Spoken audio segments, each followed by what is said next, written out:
En 30 minutos, MF Economía e Inversiones y Radio 1000 te traen los principales temas económicos del mundo y de Paraguay con Economía a 1000. Este podcast es presentado por la Bolsa de Valores de Asunción, promoviendo los valores del mercado. Muy buenas tardes, bienvenidos a una emisión más aquí de Economía 1000. Muchas gracias por acompañarnos hoy, como siempre y todos los días, Prince Otto y Fabricio Filippi. ¿Cómo estamos, Fabricio? ¿Qué tal? Bienvenido. Todo bien, Prince. ¿Vos cómo estás? Todo en orden, ya ansiosa por la entrevista y porque lo trajimos otra vez esta semana a nuestro invitado. Me parece que está ahí pujando contigo en la co-conducción. Yo ya le había presentado la propuesta, pero había quedado ahí en stand-by. Pero le damos la bienvenida a nuestro invitado hoy. Le damos la bienvenida. Adelante. Estamos hoy con Raúl Uray, director ejecutivo de Mercados del Banco Itaú Paraguay, y con Fernando Gil, gerente comercial de la Bolsa de Valores de Asunción. ¿Cómo estamos, Raúl? ¿Qué tal? Bienvenido. Buenas tardes, Prince. Un gusto de vuelta aquí compartir con ustedes y a las órdenes para todas. No lo decía por vos, Raúl. Lo decía por Fernando. ¿Cómo estamos, Fernando? ¿Qué tal? Bienvenido. Buenas tardes a toda la mesa. Siempre un gusto participar. Y en base a que estuvo tan efusiva la invitación la semana pasada, creo que ya podemos agendar para esta semana la que viene y todas las que quieran. Sí, no, pero tenemos que hacerlo. Voy a ver cierre de justamente como balance. Cierre de año. Obvio, y perspectivas también, que no te voy a preguntar hoy, Fernanda. Así que vamos a dejar como pendiente también eso. Y la invitación hoy es para abordar un tema que venimos haciendo luego desde hace varias semanas, porque el mercado de capitales se está moviendo muy dinámicamente, Fernando, y bueno, hoy lo traemos también a Raúl para que nos cuente y nos haga un recuento de la participación que tuvo justamente Itaú en el mercado de valores. Correcto, así como comentabas, Prince, nosotros vimos, y sobre todo en las últimas semanas, y bueno, como ya sabemos, y venimos acompañando en este espacio y en todas las comunicaciones que hacemos desde la bolsa. Estamos cerrando el año con, al día de hoy, un 40% de volumen acumulado superior a lo que fue el 2023. Ya estamos rozando los 5.800 millones de dólares de negociación, lo cual obviamente nos deja muy auspiciosos acerca de lo que fue el desempeño del mercado en su totalidad a lo largo del 2024. Con la particularidad que siempre mencionábamos, a comienzo de año estuvimos un poco tímidos, por así decir, en lo que respectaba a emisiones del sector primario, es decir, del mercado primario, pero vimos que en el segundo semestre, bueno, el dinamismo de los emisores empezó a aumentar y bueno, estamos cerrando de vuelta el año con un crecimiento también en mercado primario para lo que es el mercado de capitales. Eso nos deja obviamente muy contentos porque vemos que participantes, tanto como Itaú en este caso, como otros emisores, siguen apostando y siguen haciendo crecer esa torta de instrumentos disponibles en el mercado de capitales. Y en ese sentido, Raúl, el programa de emisión de Itaú se centró básicamente en el segundo semestre. Podemos hacer una suerte de recuento de lo que fue justamente la incursión de Itaú en el mercado de capitales y bueno, hacer la discriminación de las condiciones financieras y pues andando ya en la entrevista. Sí, claro que sí, con mucho gusto. Justamente antes de entrar a la sala estábamos conversando aquí con los chicos que el mercado en sí agarró un dinamismo muy diferente en el segundo semestre. Yo creo que hay, digamos, varias circunstancias, varias coyunturas que se fueron dando, ¿no? Hay un acompañamiento del año pasado que la tasa de política monetaria del central empezó a bajar en lo que ¿cierto? Es moneda local. Entonces vos tenías una tasa que tocó un pico de 8.50, eso quiere decir que un financiamiento iba a tener posiblemente en 2 dígitos, ¿verdad? Si quería salir a emitir era 10%, 9,5% para arriba, lo cual hace un poco caro el dinero, ¿no? Entonces cuando la tasa, toda la inflación está controlada, el Banco Central empieza a ajustar la tasa de política monetaria, hoy tenemos una tasa en 6, ¿verdad? Entonces lo que te hace es un financiamiento más barato. Entonces es no solamente los bancos por qué salimos a emitir, de hecho salimos a emitir porque tenemos demanda de dinero. Así es. Entonces es al sector comercial, productivo, industrial, le empieza a cerrar los números para ciertos proyectos de crecimiento que se tenían en el pipeline, que a una tasa de 12, 13 financiada no le salía, pero a una tasa de 8, 9 sí le saldría. Entonces estos proyectos yo creo que van tomando forma, empiezan a cerrar los números, entonces diciendo, ok, ahora es el momento, con un financiamiento de un dígito yo puedo salir. Entonces empiezan a acudir a los bancos o a los fondeadores y ahí es donde también los bancos empezamos a tener mucho mayor demanda de dinero. Nosotros sentimos una muy buena demanda, una demanda que se incrementó mucho en moneda local principalmente, que empezó a ocurrir hacia ya comienzos del año con esta bajada de tasa. Entonces empezaron a salir los proyectos. Entonces básicamente todo el sistema tenía buenos colchones de liquidez, empezó a financiar. Solo que esta demanda sigue. Claro. Continuó, ¿no? Entonces, obviamente, los depósitos te crecen a cierto ritmo, pero quizás tu demanda empezó a crecer a un ritmo más alto. Entonces es ahí donde nosotros recurrimos a un mercado que conocemos y que nos gusta, que es el mercado de capitales. Y entonces, aparte de traer depósitos a los bancos, recurrimos al mercado de capitales para fondear estos proyectos, esta demanda de crédito que tenemos de parte de nuestros clientes, ¿no? Y creo que esto, obviamente, este movimiento se incrementó mucho en el segundo semestre, ¿no? Particularmente nosotros desde agosto venimos emitiendo hasta esta última emisión que tuvimos el jueves pasado, donde cerramos un programa de 500.000 millones en total, ¿no? De guaraníes. De guaraníes. En moneda nacional estamos hablando en ese paquete. Todo en moneda nacional. Ese programa eran 500.000 millones de moneda local y lo terminamos de emitir, colocar, es la palabra correcta, sí, totalmente, en jueves pasado. Y a la par también empezamos ya una de dólares, donde la primera emisión fue cerca de 17 millones, porque también empezamos a tener muy buena demanda en moneda extranjera. Solamente que ahí tener la opción de hacer ciertas llamadas afuera y uno puede fondearse también afuera. Claro. Pero también siempre vemos que es muy importante mover el mercado de capitales local. También entonces hicimos una emisión ahí un poco para acompañar la de guaraníes que estaba terminando. ¿El de dólares también tiene o está dentro de un marco de programa de emisión o eso se tomó en paralelo justamente? Son programas diferentes, Okay. ¿no? Uno cuando pide autorización, nosotros en nuestro caso a los reguladores, tanto del Banco Central como a la Superintendencia de Valores, pedimos programas por moneda. ¿No? Tenemos un programa en guaraníes y normalmente otro programa en dólares. Van por cuerdas paralelas eso, ¿no? Entonces uno emite en moneda local en su programa de moneda local y emite en moneda extranjera en su programa de moneda extranjera. ¿Las condiciones financieras en las que fueron colocados estos títulos? Súper buena pregunta. Sí. Tuvimos una... No fue todo preacordado. No. Es que esto es lo bueno de los celulares. Sí, Tenemos todo el coquetín acá, ¿no? Entonces, venimos acá así, fútbol. Sí. En lo que es moneda local fue bastante variada. Nosotros emitimos casi cerca de 12 series y tenemos plazos de año y medio hasta 10. Y básicamente es mucho de acuerdo a la necesidad de balance que teníamos, claro, para calzar operaciones, ¿verdad? Estuvimos bastante activos entre año y medio, 2 hasta 5, y también estuvimos en la última misión, una misión a 10 años. Entonces uno va, de acuerdo a la necesidad que va teniendo, va calzando eso con la diferente serie. Por eso es que cada serie sale con un plazo puntual. Muchas veces tiene una reapertura del serie, pero no quiere decir que solamente emitís una vez a 2 años y después no puede emitir. No, puede abrir otra serie de 2 años también, que acontece. Entonces tuvimos bastante variado, desde año y medio, que es el plazo mínimo para un bono financiero que emitimos los bancos, hasta 10 años, que fue lo más o menos donde teníamos también la última necesidad. ¿Y la tasa aproximadamente para eso? Variadito. Sí. Normalmente los rangos... un promedio. Sí, los rangos van de más o menos... Las primeras emisiones creo que salieron alrededor de 6.80, 6.90. Muy buena. ¿Verdad? En su momento. Pero luego fuimos, básicamente todo estuvo entre 7 y 7.50, 7.60. Estuvo más o menos de acuerdo al plazo y el momento, ¿sí? Porque había momentos donde había que pagar un poquito más, había un poquito donde se pagaba un poco menos, pero más o menos se movió entre ese rango, ¿sí? Fernando, ¿y el apetito de los inversionistas con esta salida de Itaú y bueno, con su programa de emisión del segundo semestre? ¿Cómo vieron ustedes? Yo creo que de más está decir que obviamente el mercado sigue consumiendo todos estos títulos. De hecho, por lo que comentaba Raúl, también ellos desde agosto tienen prácticamente emisiones casi mensuales, te diría, sí. Raúl. Ahora que veo resumen, todos los meses emitimos. Sí, por eso nosotros acompañamos obviamente la gestión de los emisores y nos sirve mucho obviamente ver reiteradas ocasiones donde un emisor constantemente está saliendo cada cierto tiempo y el mercado sigue tomando todos estos títulos. Eso demuestra y confirma en realidad el apetito que seguimos teniendo como mercado.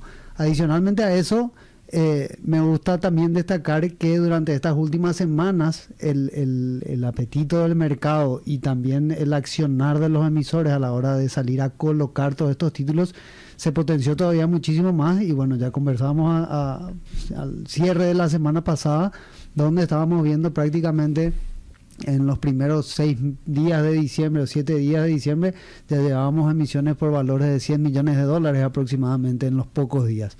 Entonces, obviamente demuestra que disponibilidad y liquidez, sobre todo de los inversionistas, hay en el mercado y mientras sigamos teniendo títulos nosotros que alcancen las expectativas de tasas, sobre todo de estos inversionistas, como es el caso y comenta Raúl, que a veces necesitas pagar un poquito más, a veces te aceptan un poquito menos, esa dinámica del mercado donde ambos intereses se encuentran, sigue creciendo y bueno, es lo que nos deja obviamente con un volumen de negociación al cierre de año que viene creciendo todos los años. ¿Fabricio? Fabricio confeccionó una lista de preguntas, así que empecemos. ¿Cómo contribuye, por ejemplo, este tipo de emisiones al crecimiento económico, digamos así decir, del Paraguay? En general, Raúl, y esto va puntualmente para vos en el sentido de que son como impulsores, ¿verdad? Y cuando estamos hablando del financiamiento de determinados sectores tan importantes como el productivo, por ejemplo, ¿verdad? No, yo creo que lo que te da te facilita la herramienta. No, así voy a decir, ¿cómo colabora el desarrollo económico? Ok, si yo tengo un proyecto, normalmente los bancos tienen cierto apetito de riesgo muchas veces, ¿no? Que, por ejemplo, convengamos que no solamente un banco puede ir al mercado de capitales, sino mismo la empresa puede ir. Así mismo. Entonces, cuando yo tengo un proyecto que normalmente los bancos tienen apetito para financiar hasta 5 o 10 años, y yo tengo algo que cerraría en 15, una empresa puede ir directamente al mercado de capitales y consigue la herramienta para ese financiamiento y que ese proyecto sea posible. Esa es la forma en que el mercado de capitales colabora para el desarrollo económico. Muchas cosas se hacen viables. Porque puede ser que alguien tenga un apetito de riesgo de 15 años sin problema y está ok con eso. Entonces, ahí es donde entra el mercado de capitales, es tan importante, porque vos tenés una gama, básicamente acceso a toda la gama de inversores. Ya sea los que son un poco más conservadores, un poco más moderados, como le decimos, o los más agresivos. Entonces, vos tenés, ahí hay apetito para todo. Entonces, esa es la gran parte de la gran ayuda que te da el mercado de capitales. Por el lado de los bancos, a nosotros lo que nos da es un tipo de fondeo diferente. No dependemos solamente de los depositantes o de los corresponsales o fondos de afuera, sino también tenemos acceso a todos los inversores locales que muchas veces no tienen depósito en bancos, quieren tener un mejor rendimiento asumiendo un poquito más de riesgos, ¿no? Entonces, ese acceso como nosotros como banco es acceso a un fondeo diferente, a plazos que nosotros vamos, obviamente como dijo Fer, aquí donde coinciden los intereses, ¿no? Entonces porque cuando yo hago una emisión en un mismo día, como me pasó el jueves pasado, hice emisión a año y medio, a 3 años, a 5 años y a 10 años. Ahí es un menú esto, ¿no? Sí. La carta de un restaurante, hay menú para todos, ¿no? Entonces uno va eligiendo dónde está su perspectiva de, por ejemplo, ¿sabes que yo tengo una plata que 1 año y medio seguro no uso? Voy para ahí. Yo tengo algo que quiero a más largo plazo, voy por el de 5 años. Y hay algo que yo quiero, en el de 10 años creo que son intereses mensuales, que básicamente hay gente que le encanta eso porque tiene como un flujo mensual, como un salario. Claro. Entonces se aparta un monto, un nominal a 10 años y mensualmente recibe una cuotita, que eso gusta mucho a la gente, sobre todo a la persona física. Entonces ahí es donde se encuentran. Y para nosotros, volviendo a la pregunta, es un fondeo diferente. Y lo que nos ayuda es a poder financiar proyectos que nos están llegando, que terminan en desarrollo económico, en nuevos proyectos y toda la cadena de beneficios que trae eso. Los emisores tienen que presentar los fundamentos del fondeo o para qué están saliendo al mercado de capitales buscando financiamiento, Fernando, ¿es cierto? O sea, tiene que estar atado, vamos a decirle, a determinados proyectos o bueno, ¿para qué va estos recursos? Correcto, así como decís, Prince, cada una de las emisiones, de series que sacan las empresas que salen a cotizar con ciertos instrumentos, en cada uno de los prospectos de emisión tiene que colocar el destino de los fondos. Por eso también mencionaba Raúl que las condiciones o los plazos son variados para cada una de las series, donde él comentaba que salieron algunas series a 1 año y medio, a 3 años, a 5 años, incluso a 10 años. Entonces, lo que va determinando finalmente es la necesidad que tenga el emisor. Por eso es muy importante siempre la versatilidad que se puede crear con el instrumento, donde yo en realidad le doy las características al instrumento según las necesidades que yo tengo como emisor y según lo que me está pidiendo también el inversionista. Hay que tener en cuenta que eso tiene que ser apetecible para que alguien lo compre. Entonces yo puedo, obviamente me encantaría endeudarme lo más bajo posible, pero de ahí a que a alguien le encante recibir una tasa de interés baja, dudo mucho que se encuentren al medio. Entonces lo que el mercado ofrece una dinámica para que estas dos personas lleguen a un acuerdo, el que necesita el fondeo y el que lo va a colocar. Entonces, cada una de las emisiones tiene sus propias condiciones, tiene sus propios destinos de los fondos que tienen que estar determinados en el programa de emisión global, en los complementos de los prospectos de la serie, y donde en realidad cada uno de los emisores le da al inversionista un detalle de cuál es el core de su negocio, a qué le va a destinar el uso de esos recursos. Bueno, y lo veíamos con el emisor, de hecho, la semana pasada, ¿cierto? Donde estaba determinado también, incluso salían a un plazo de 15 años en ese momento.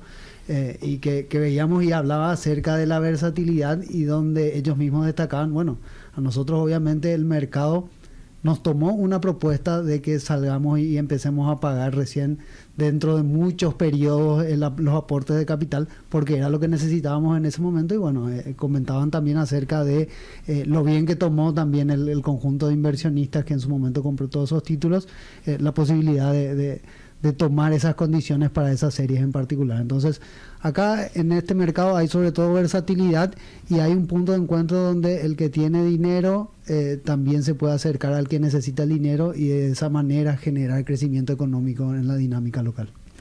La figura de la transparencia, Raúl, también es clave en este proceso, porque de alguna manera, y ya lo conversamos en algún momento con Fernando, de alguna manera obliga a las empresas a tener su balance en orden y a tener una exposición, y obviamente no representa ahí como que le resta dentro de este mercado de competencia, sino al contrario, le suma. Y Itaú también en ese sentido va potenciando, vamos a decirle, este proceso de transparencia que obviamente al salir al mercado de capitales necesita hacerlo, y también su calificación, que ayuda muchísimo en este proceso también para darle cierta tranquilidad al que está apostando su dinero o está invirtiendo en ese sentido. Exactamente.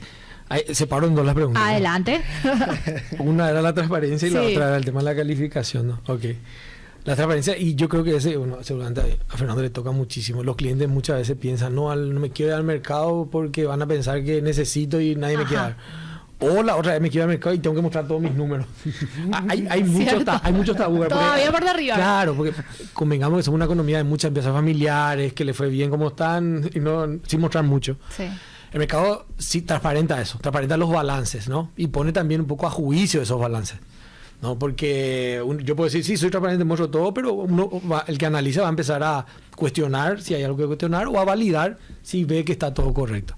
Entonces, en ese lado, yo creo que el mercado de capital, y no es solo acá, sino globalmente, da una transparencia a cualquier compañía que recurra a este mercado, porque tiene que publicar balance, tiene que reportarlo trimestralmente, tiene que estar auditado, bueno, y luego, cuando mejor auditado, también transmite mucho más confianza ese balance, ¿no?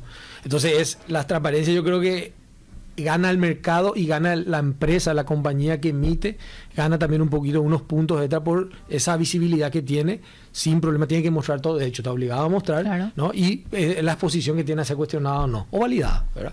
Entonces yo creo que por ese lado transmite mucha transparencia el recurrir al mercado. Por el lado de los ratings, la calificadora, sí, y todo eso, obviamente para el inversor, digamos, uno tiene todo tipo de inversores institucionales con buenos equipos analistas, y tenemos la persona física, nosotros, Raúl Pueblo, que quiere saber, okay, que quizás no tiene ese detalle de análisis o de conocimiento de cómo evaluar, descansa en calificadora de riesgo, que de hecho es un requerimiento para emitir. Entonces uno lo que básicamente tiene que entender es que AAA es bueno y qué es lo malo, y descansa en esos ratings. Entonces, obviamente todo esto, esta calificadora lo que hacen es decir, ok, qué tan confiable, y de hecho es cuál es la capacidad de repago de la compañía de esa deuda que está asumiendo. Básicamente esa es la palabra que normalmente usa mucho la calificadora. Entonces ellos te evalúan cuál es la capacidad de pago de ese título, de esa deuda. Entonces un inversor con mucho conocimiento o poco conocimiento puede descansar en esas calificadoras que corresponde a cada emisión de deuda, ¿no? Fabricio. Te quiero consultar el tema de la fomentación de repente de la inversión. ¿Cómo está abordando eso? Están abordando ustedes eso desde Itaú, ¿verdad? El tema de fomentar el mercado para que puedan invertir en la emisión de repente, ¿verdad? ¿Cómo están atrayendo esos? ¿Cómo están buscando atraer esos inversionistas? Vamos a decir. Por ejemplo, nosotros hoy día tenemos, yo creo que por un lado hay mucho tema de educación financiera, ¿no? Que yo creo que es en qué invertir, cómo invertir y sobre todo cómo gastar después, ¿verdad? Sí, clave también eso. Cómo administrar tus ingresos, ¿no? Yo creo por ese lado. Entonces, Itaú, yo creo que hay varios frentes de educación financiera, ¿verdad? También hay esta apuesta, nosotros tenemos la casa de bolsa de hace 4 años, creo. Nosotros somos relativamente nuevo en el mercado bursátil, que es otra, y también el mundo de fondos, ¿no? El fondo creo que cumplió un poquito más de 3 años. Entonces, esas son apuestas nuevas en los últimos años, y es nuestra forma de decir, ok, esto también es un camino, no solamente el bancario tradicional, sino que también tenemos este mundo de inversión en el mercado bursátil, donde hay diferentes alternativas. Sea nosotros, tu inversión en unos títulos nuestros, o nosotros asesorando para otro tipo de inversiones en otros títulos que se puedan encontrar en el mercado local. Nosotros, básicamente, a través de la casa de bolsa, donde tenemos todo ese asesoramiento, donde no solo recomendamos títulos nuestros o del grupo, sino que podemos recomendar cualquier título del mercado, ¿no? Y un poquito hacia ahí va nuestro enfoque en cómo, no sé si fomentar, pero sí facilitar las herramientas de inversión que pueden encontrar en el mercado local. Fernando, este tema de la regulación y todas las disposiciones normativas que se vienen implementando y la función de la superintendencia también de valores en el país da como un espaldarazo a todo lo que está haciendo el mercado de capitales de valores y el progreso y este desarrollo que se está teniendo en ese sentido, y más con esta nueva calificación que obtuvo Paraguay también como grado de inversión. Podemos decir que el mercado de Paraguay está preparado para seguir atrayendo y generando todas las herramientas para los emisores en ese sentido. Y te agrego, ¿cuánto tiempo conlleva hacer toda esta operación de finalmente un emisor salga a emitir y posteriormente colocar?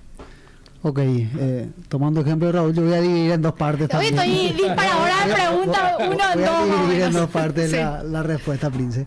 Con respecto a lo que es el fortalecimiento local, ahí siempre a nosotros nos gusta destacar que en el mercado de capitales no se puede, y no de hecho no se hace así, pero no se concentra toda la decisión de la intermediación en un solo actor. Ni en nosotros como bolsa, ni en el regulador, ni en las casas de bolsa, ni en el emisor, ni en el inversionista. Entonces, es un mercado desarticulado donde por medio de la plataforma o la infraestructura de mercado que ofrece la bolsa, se encuentran diferentes actores, cada uno con sus roles y funciones específicos. Así bien comentaba Raúl acerca de los auditores que se encargan de validar los balances, de las calificadoras de riesgo que se encargan de evaluar capacidades de pago, de la superintendencia, otorgando el marco regulatorio normativo y habilitando o no a las empresas a emitir. Entonces, es el conjunto de varios actores, cada uno haciendo una función y cumpliendo una función específica. Para nosotros como mercado, en realidad, tener una senda creciente a lo largo de los años y sobre todo con el tema de grado de inversión, tenemos que entender que el fortalecimiento se tiene que dar en absolutamente todos los aspectos. O sea, vamos a necesitar, y de hecho nosotros como bolsa, lo comento en particular, estamos haciendo todos los deberes posibles. Parte de eso fue hace unas semanas la publicación, digamos, de nuestras alianzas estratégicas con proveedores de tecnología de clase mundial, que nosotros creemos que nos va a otorgar una infraestructura de mercado alineada a ese plan que tenemos de largo plazo de llevar esta bolsa de valores a los mercados internacionales y traer a los actores internacionales al mercado local. Pero tenemos que entender también que esto es algo que lo tenemos que encarar como sistema, es decir, acá tenemos que fortalecer a todos los actores que participan. Eso obviamente también contempla un aspecto normativo, un aspecto regulatorio, un aspecto de desempeño de los intermediadores, que son las casas de bolsa. Los mismos inversionistas también se van a tener que hacer, se van a tener que empezar a sofisticar, como se dice, es decir, vamos a tener que empezar a hablar más seguido acerca de lo que es comprar una acción, acerca de lo que es comprar un bono. Nosotros, y sentimos mucho esto desde el Centro de Estudios de la Bolsa de Valores, donde recibimos en realidad todos los años a universidades, colegios y demás, que vienen a capacitarse o vienen a escuchar una charla. Es impresionante cómo las nuevas generaciones, y sobre todo cuando recibimos gente de colegios, es increíble cómo los chicos, esos chicos más jóvenes, hacen preguntas súper sofisticadas acerca de cómo comprar acciones de Tesla, acerca de cómo comprar Nvidia, un montón de cosas que de repente uno no está acostumbrado a escuchar, por ejemplo, de gente por lo menos de nuestra generación, como yo digo, yo que soy un joven. Yo me excluyo de tu generación, Fernando. Bueno, no vamos a decir las edades. No, vamos a complicarnos acá. Por educación, pero, sí. Pero hacen preguntas, es como que vienen ya con otro chip referente al tema de las inversiones. Entonces, creemos que el crecimiento de esa cultura nuestra de manejo de capitales va a tener que crecer en todo su ecosistema. Como bolsa, nosotros doblamos el compromiso en hacer los deberes, obviamente, para el día de mañana empezar a estar preparados y empezar a poder darle a todos los inversionistas o emisores internacionales que quieran operar con el mercado paraguayo una alternativa. Implica, obviamente, como digo, un montón de cambios a nivel ecosistema que vamos a tener que encarar en los próximos años, pero bueno, obviamente es parte de lo que queremos alcanzar nosotros como mercado. Te olvidaste mi segunda pregunta. ¿Cuánto tiempo le lleva a un emisor finalmente salir al mercado de capitales? En promedio, ¿verdad? En promedio, y teniendo en cuenta que esto requiere obviamente un acompañamiento por lo general de las casas de bolsa que otorgan ese asesoramiento, es un promedio aproximado de unos 6 meses, teniendo en cuenta, y siempre depende mucho, yo quiero ser muy crítico también con los plazos, porque pueden ser más, pueden ser menos, pero depende mucho de la capacidad de gestionar las adecuaciones necesarias desde el lado del emisor. En primer momento necesitan, y por lo general empresas que quieran cotizar necesitan tener incluido en sus estatutos, por ejemplo, la posibilidad de emitir bonos o de emitir acciones. Entonces, a partir de ahí tienen que considerar, si es que no lo tienen contemplado ya, un cambio estatutario, por ejemplo. Los cambios estatutarios obviamente a las empresas les lleva un tiempo porque tienen que convocar asambleas, tienen que llevar al registro público, ahí entramos al periodo del registro público, obviamente, y el retraso que pueda llegar a tener ahí. Entonces, no me gusta, no me siento muy cómodo dando una fecha específica porque depende del caso de cada uno de los emisores, pero te diría que sí, en general son 6 a 9 meses que le podría llegar a llevar a un emisor.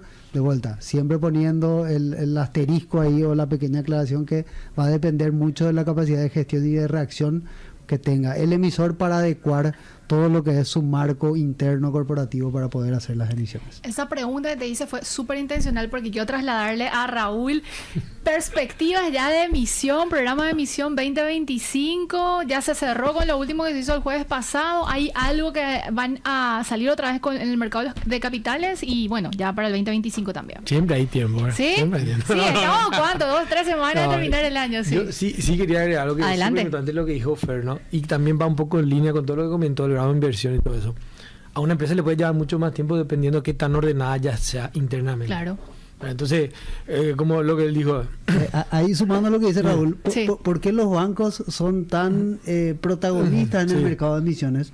Porque los esquemas regulatorios que tiene el banco por lo general ya son parte de su día a día hace muchos años. O sea, a un banco vos le hablas de publicar balance y demás y forma parte le llama la atención porque lo viene haciendo Así es. Mensualmente que existimos. Entonces, pues, eso es bueno, y por eso también somos tan activos. Así, yo puedo salir cada mes, puedo pedir un programa nuevo, porque es parte de la regulación, ya es parte de mi día a día.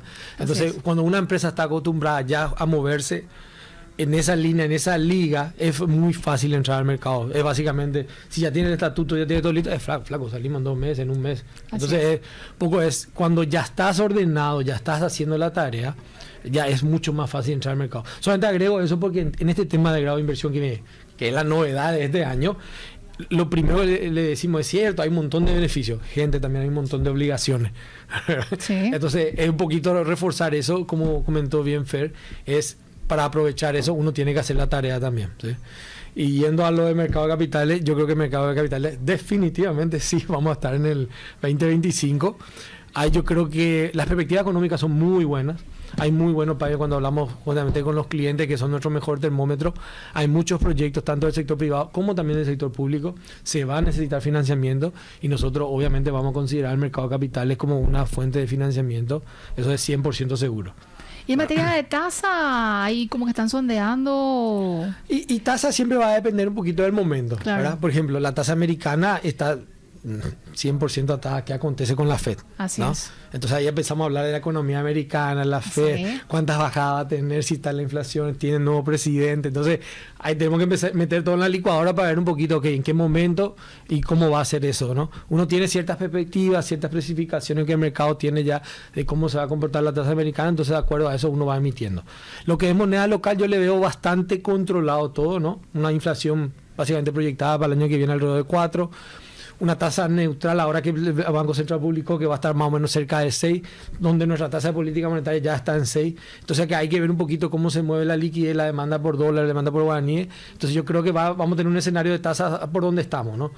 Obviamente no estoy contando nada nuevo, pero bueno, ya estamos en un nivel yo creo que bastante neutral hoy día entre lo que es oferta y demanda en estos niveles. Ahora, en 6 meses podemos estar hablando de cualquier otro escenario, dependiendo de qué cosa aconteciera. Entonces, hablar de tasa hoy para el 25, yo creo lo mejor sería decir, no vamos a estar lejos de donde estamos, ¿verdad? Yo creo que esto se está acomodando un poco.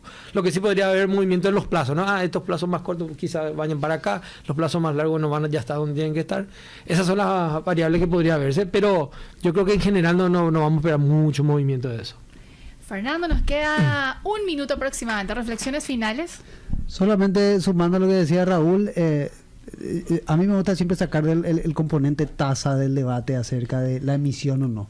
Siempre la tasa en realidad está determinada por un conjunto de condiciones donde hay todo un escenario por detrás. Obviamente uno siempre tiene un margen de retraso o acelera un poco más ciertas emisiones o ciertas condiciones de mercado, pero uno tampoco es que puede dejar de fondearse durante un año porque simplemente no le gusta la tasa en el momento. O sea, y lo veíamos de hecho en el 2023, donde en realidad las condiciones de tasa estaban por encima de las que teníamos hoy y teníamos un mercado primario de igual manera súper activo. Entonces, las empresas que tengan proyectos y que tengan proyectos viables sobre todo, tienen que salir a emitir de alguna u otra forma. Obviamente el objetivo siempre va a ser endeudarse lo más barato posible para los emisores, pero uno va a tener que siempre obtener un recurso de financiamiento y ahí es donde en realidad se tiene que encontrar con el inversionista y llegar a un término donde los dos estén de acuerdo que es un win-win para ambos. Claro. ¿Entendés? Entonces, la tasa puede subir, puede bajar, pero lo que es importante es que tanto emisores como inversionistas sigan encontrándose en un término medio de mercado donde ambos puedan hacer negocios. El inversionista en generar rentabilidad en su largo plazo y el emisor en tomar fondos para desarrollar sus proyectos. Te doy 30 segundos, Raúl, de reflexión, porque te quitó todos los segundos acá, Fernando, desde la experiencia del emisor como Itaú. ¿Qué podemos decir en ese sentido? Le deseo un gran 2025. Gracias, y terminó. No, yo creo que... No, para un cierre, yo creo que va a ser un... Tengo bueno, yo no pronóstico ni sentimiento. Yo creo que va a ser un buen 2025. Yo creo que el mercado capital va a seguir activo.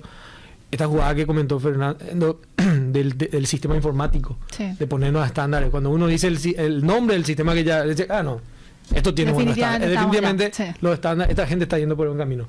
Yo creo que la estructura del mercado capital, el mercado financiero, básicamente todo el sistema económico local está por buena senda, ¿sí? Entonces yo creo que vamos a ir capturando de a poco eso. Yo creo que se están haciendo bien las cosas. Algunas cosas estamos aprendiendo y otras cosas estamos sofisticando, entonces vamos por la buena trama. Yo creo que 2025 no va a ser la excepción y creo que va a ser inclusive mejor que el 24, ¿no? Entonces vamos por ahí. Esperemos. ¿No? Señores, un gusto tenerlos. Gustazo. Que tengan un excelente miércoles. Igualmente. ¿Estuvimos con Raúl Luray, director ejecutivo de mercados de Banco Itaú Paraguay, y Fernando Gil, gerente comercial de la Bolsa de Valores de Asunción? Nosotros nos despedimos, Fabricio. Nos reencontramos mañana. Que tengan un excelente miércoles. Este podcast es presentado por la Bolsa de Valores de Asunción, promoviendo los valores del mercado.